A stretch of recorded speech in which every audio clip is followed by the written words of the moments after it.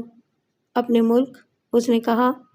یہاں تمہارے لیے دشواریاں ہیں، لیکن میں بچاؤں گی تمہیں۔ جینی، مجھے نہیں معلوم کہ تم اس وقت کیا کہہ رہی ہو۔ کچھ نہیں، کچھ بھی نہیں۔ جینی نے زور زور سے اپنا سر جھٹکنا شروع کر دیا، جیسے کوئی بات غلطی سے کہہ گئی ہو۔ جینی، اب تم ایک بات بتاؤ، میں نے اس کی آنکھوں میں جھانکا۔ تمہارا اور بالگو دونوں کا یہ کہنا ہے کہ ایسی ریس کو تلاش کرنے کے لیے بالگو خود یہاں نہیں آ سکتا۔ ہاں، وہ یہاں نہیں آ سکتا کیونکہ اس پر کچھ پابندیاں ہیں، اس نے بتایا۔ اور یہ پابندیاں کس نے عائد کی ہیں؟ دیوتاؤں نے، اس نے بتایا، اور اس کا ہر حال میں ان پر عمل کرنا ضروری ہے۔ تو اس کے اثرات اور ان کی طاقت یہاں تک نہیں آ سکتی؟ میں نے دوسرا سوال کیا۔ ہاں، وہ یہاں اثر انداز نہیں ہو سکتا۔ اس کا مطلب یہ ہوا کہ میں اگر ایزیریس کو تلاش نہ کروں اور اس کے مجسمے کو نہ توڑوں تو بالگو میرا کچھ نہیں بگاڑ سکتا۔ ہاں، اس نے گردن ہلا دی۔ بالگو تو کچھ نہیں بگاڑ سکتا، لیکن بالگو اکیلا تو نہیں ہے، دوسری طاقتیں تو اس کی دوست ہیں نا۔ وہ کون سی ہیں؟ یہ تمہیں اس وقت پتہ چلے گا جب تم اس کا حکم ماننے سے انکار کرو گے۔ یہ عجیب مصیبت ہے، میں پریشان ہو گیا۔ یعنی اس کی پراسرار طاقتوں سے کہیں چھٹکارا نہیں ہے؟ چھٹکارا مل سکتا ہے، تم کیوں ان چکروں میں پڑ گئے ہو؟ بس آج رات ایزیریس کے مجسمے کو توڑو اور ہمیشہ کے لیے آزادی حاصل کر لو۔ چلو ٹھیک ہے، میں نے گہری سانس لی۔ اب تو مجھے یہ کام کرنا ہی ہوگا۔ ریسٹوران سے باہر نکل کر ہم پھر ایتھنز کی سڑکیں ناپتے رہے۔ ٹھیک 10 بجے ہم پھر اپالو کے مندر کی طرف روانہ ہو گئے۔ عمل کا وقت آ گیا تھا۔ جینی نے احتیاطاً کیب کو بہت فاصلے پر رکوایا تھا، جس کا جواز اس نے یہ دیا تھا کہ رات کے وقت کوئی مندر کی طرف نہیں جاتا، اس لیے کیب والے کو کسی بات کا شبہ بھی ہو سکتا ہے۔ ہم پیدل چلیں گے۔ ہم 15-20 منٹ کی واک کے بعد مندر تک پہنچ گئے۔ جینی کی یہ بات بھی درست ثابت ہوئی کہ اس وقت وہاں کوئی گارڈ وغیرہ دکھائی نہیں دے رہا تھا۔ وہ قدیم تاریخی عمارت ایک لمحے کے لیے مجھے اس دور میں لے گئی جب اس قسم کے کردار زندہ ہوتے ہوں گے، جہاں ہر طرف حیرت انگیز اور پراسرار دیوی دیوتاؤں کا راج ہوگا۔ ہم اپالو اور ایزیریس کے مجسموں کے سامنے جا کر کھڑے ہو گئے۔ جینی نے میرے ہاتھ میں لوہے کی سلاخ دے دی۔ یہ سلاخ وہ نہ جانے کہاں سے اپنے ساتھ لے آئی تھی، مجھے اس کا اندازہ نہیں ہو سکا تھا۔ ایک خوف پھر مجھے پریشان کرنے لگا۔ اگر کسی نے مجھے ایزیریس کے مجسمے کو تباہ کرتے ہوئے دیکھ لیا تو پھر میرا کیا حشر ہونے والا تھا؟ کیا یونان کی حکومت مجھے صحیح سلامت واپس جانے دے گی؟ سوال ہی پیدا نہیں ہوتا تھا، کیونکہ میں نے ان کے قیمتی تاریخی ورثے کو برباد کر دیا تھا۔ وہ مجھے جان سے مار دیتے۔ میں نے جب اپنے اس خوف کا اظہار جینی سے کیا تو وہ جھلا اٹھی۔ بے وقوف ہو تم، جب ہمیں یہاں کوئی دیکھنے والا ہی نہیں ہے تو پھر کون آئے گا؟ چلو شروع ہو جاؤ۔ میں سلاخ لے کر ایزیریس کے مجسمے کے سامنے آ گیا، اور اس وقت ایسا لگا جیسے اس کی پیشانی سے چپکے ہوئے بھنورے میں چاند پڑ گئی ہو۔ اس کی روشن آنکھیں انتہائی غصے اور نفرت سے مجھے گھور رہی ہوں۔ میں خوف زدہ ہو کر 2 قدم پیچھے ہٹ گیا۔ اسی وقت جینی نے میری شانے پر تھپکی دی۔ کیا سوچ رہے ہو؟ اپنا کام کیوں نہیں کرتے؟ جینی، مجھے ڈر لگ رہا ہے، میں نے کہا۔ ایسا لگ رہا ہے جیسے وہ بھنورا زندہ ہو گیا ہو۔ اس بھنورے کی بناوٹ ہی ایسی ہے کہ وہ زندہ معلوم ہوتا ہے، جینی نے بتایا۔ ایک بات بتاؤ، مان لیا کہ بالگو یہاں نہیں آ سکتا، اس پر کچھ پابندیاں ہیں، لیکن تم تو یہاں آسانی سے آ گئی ہو۔ تم بالگو کی ساتھی بھی ہو، پھر بالگو نے یہ کام تم سے کیوں نہیں لیا؟ اوہ ہو، اب کیا اس موقع پر اس قسم کی بحث کرو گے؟ میری بات کا جواب دو جینی، میں نے کہا۔ یہ کام تم بھی تو کر سکتی تھیں۔ ہاں، یہ کام میں بھی کر سکتی تھی، لیکن مجھ میں اتنی ہمت نہیں ہے کہ میں اپنی مالکہ کے مجسمے کو تباہ کر سکوں، اس نے بتایا۔ مالکہ کے مجسمے کو؟ میں نے حیران ہو کر اس کی طرف دیکھا۔ کیا مطلب ہے تمہارا؟ جلدی کرو بے وقوف، وہ زور سے چیخی، ورنہ کوئی آ جائے گا۔ میں نے بوکھلا کر غیر ارادی طور پر لوہے کی سلاخ اس مجسمے پر دے ماری، 1 بار، 2 بار، 10 بار، اور اچانک ایزیریز کی پیشانی سے چپکا ہوا بھونرا اس کی پیشانی سے الگ ہو کر پرواز کرنے لگا۔ بھن بھن کی آوازیں۔ میں مبہوت ہو کر اس کی طرف دیکھتا رہ گیا۔ اس کے ساتھ ہی ٹوٹے ہوئے مجسمے کے اندر سے بھنورے نکلنے لگے، درجنوں کی تعداد میں، شاید سینکڑوں، ہزاروں۔ ہر طرف ان کی بھن بھناہٹ، ہزاروں لاکھوں روشن آنکھیں، ان کے غلیظ وجود جو مجھ سے آ کر چمٹ گئے تھے۔ میں چیخ رہا تھا، پاگلوں کی طرح اچھل رہا تھا، اپنے آپ کو بچانے کی کوشش کر رہا تھا۔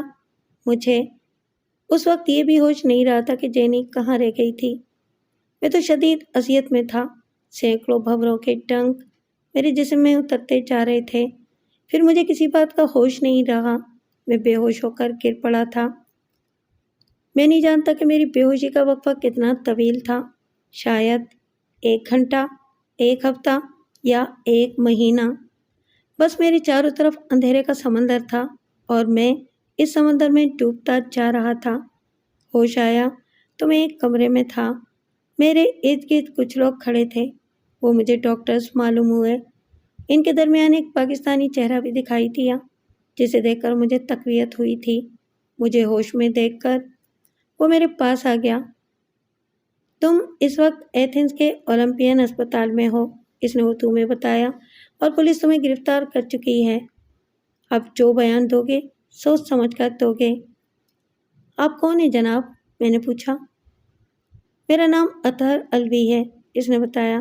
میرا تعلق پاکستانی قونصل سے ہے۔ مجھے اطلاع دی گئی تھی کہ ایک پاکستانی زخمی حالت میں اپالو کے مندر میں پڑا ہوا ہے۔ اس کے ہاتھ میں لوہے کی سلاخ ہے اور ایزیریز کے مجسمے کے ٹکڑے ہو چکے ہیں۔ شاید یہ حرکت اسی نے کی ہے۔ جی جناب، میں دھیرے سے بولا، وہ مجسمہ میرے ہی ہاتھوں تباہ ہوا ہے۔ خدا کے بندے، یہ تم نے کیسی حرکت کر دی؟ تم کو اندازہ نہیں ہے کہ تم نے کتنا بڑا جرم کر دیا ہے؟ آخر کیوں؟ جناب، میں آپ کو سب کچھ بتا دوں گا، آپ جینیفر کو بلوا دیں، اس سے سب کچھ معلوم ہو جائے گا۔ جینیفر؟ اطہر الوی نے حیران ہو کر میری طرف دیکھا۔ کون جینیفر؟ وہ لڑکی جس کے ساتھ میں پاکستان سے آیا تھا اور جو اپالو کے مندر میں میرے ساتھ تھی۔ وہاں تو تم اکیلے بے ہوش پڑے تھے۔ پولیس کا کہنا ہے کہ اگر تمہیں وقت پر طبی امداد نہیں ملتی تو تم مر چکے ہوتے۔ جناب، خدا کے لیے اس لڑکی کو تلاش کریں۔ تم یہ بتاؤ کہ تم کہاں ٹھہرے تھے؟ میں نے ہوٹل کا نام بتاتے ہوئے کہا۔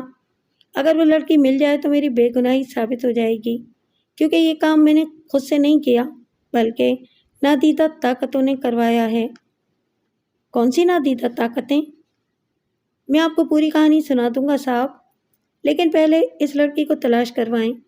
1 گھنٹے کے بعد مجھے یہ اطلاع دی گئی کہ ہوٹل کے کمرے سے میرا پاسپورٹ مل گیا ہے، میرا سوٹ کیس مل گیا ہے، لیکن اس لڑکی کا کوئی پتہ نہیں چلا ہے جو میرے ساتھ آئی تھی، بلکہ ہوٹل والوں کا تو یہ کہنا ہے کہ میں ہوٹل میں اکیلا تھا، میرے ساتھ کوئی نہیں آیا تھا۔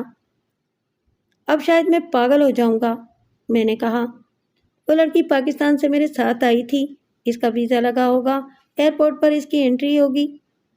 یہاں کی پولیس میرے کہنے پر سب چھان بین کر رہی ہے اور کر چکی ہے، اطہر الوی نے بتایا۔ ایسی کسی لڑکی کا کوئی وجود ہی نہیں ہے۔ تم پاکستان سے اکیلے چلے تھے اور یہاں آ کر بھی اکیلے ہی رہے ہو۔ میں اب کچھ نہیں کہہ سکتا جناب، میں پاگل ہو گیا ہوں، مجھے خواب دکھائی دیتے ہیں۔ جب اس لڑکی کا کوئی وجود نہیں ہے تو پھر رانا فراز کا بھی کوئی وجود نہیں ہوگا، جس کی وجہ سے یہ کہانی شروع ہوئی ہے۔ کون رانا فراز؟ وہ سیاستدان؟ جی جناب، میں اسی کی بات کر رہا ہوں۔ انہوں نے تو کل رات خودکشی کر لی ہے، اطہر الوی نے بتایا۔ اسی وقت پاکستان سے یہ خبر آ گئی ہے۔ پھر تو میں اب کچھ نہیں کہہ سکتا جناب، اب کوئی ثبوت نہیں ہے میرے پاس۔ تم ایسا کرو کہ تم اپنی پوری داستان بتا دو، اس طرح تمہارے سنگین جرم کی شدت تو کم نہیں ہوگی، لیکن اتنا ضرور ہوگا کہ تمہارے دل کا بوجھ کم ہو جائے گا۔ میں خاموش رہا۔ اطہر الوی کے کہنے پر مجھے قلم اور کاغذ دے دیا گیا تھا۔ مجھے یہ پتہ چلا تھا کہ میرے خلاف بہت غم اور غصہ پایا جاتا ہے، کیونکہ میں ایک قیمتی تاریخی ورثے کی تباہی کا ذمہ دار تھا۔ اس لیے اسپتال میں بھی مجھے سخت حفاظت میں رکھا گیا تھا کہ کوئی مجھے نقصان نہ پہنچا سکے۔ میں نے یہ دیکھا کہ میرے اس سنگین جرم کے باوجود ڈاکٹرز اور نرسوں کا رویہ میرے ساتھ بہت ہمدردانہ تھا۔ وہ ہر طرح میرا خیال رکھ رہے تھے۔ میں نے خود پر گزرنے والی داستان لکھنی شروع کر دی۔ دوسرے دن عطر الوی میری خیریت معلوم کرنے آئے۔ میں دن بھر خط لکھتا رہا تھا اور رات کے وقت جینیفر میرے پاس آ گئی۔ نہ جانے کس طرح میں اس وقت سویا ہوا تھا جب کسی نے آہستگی سے مجھے جگا دیا۔ میں نے آنکھیں کھولی۔ جینیفر میرے سامنے کھڑی تھی۔ تم؟ میں نے اٹھنے کی کوشش کی۔ لیٹے رہو۔ اس نے میرے شانوں پر ہاتھ رکھ کر مجھے لٹا دیا۔ ابھی بہت کمزور ہو۔ جینی، یہ سب کیا ہوا ہے میرے ساتھ؟ میں نے کہا۔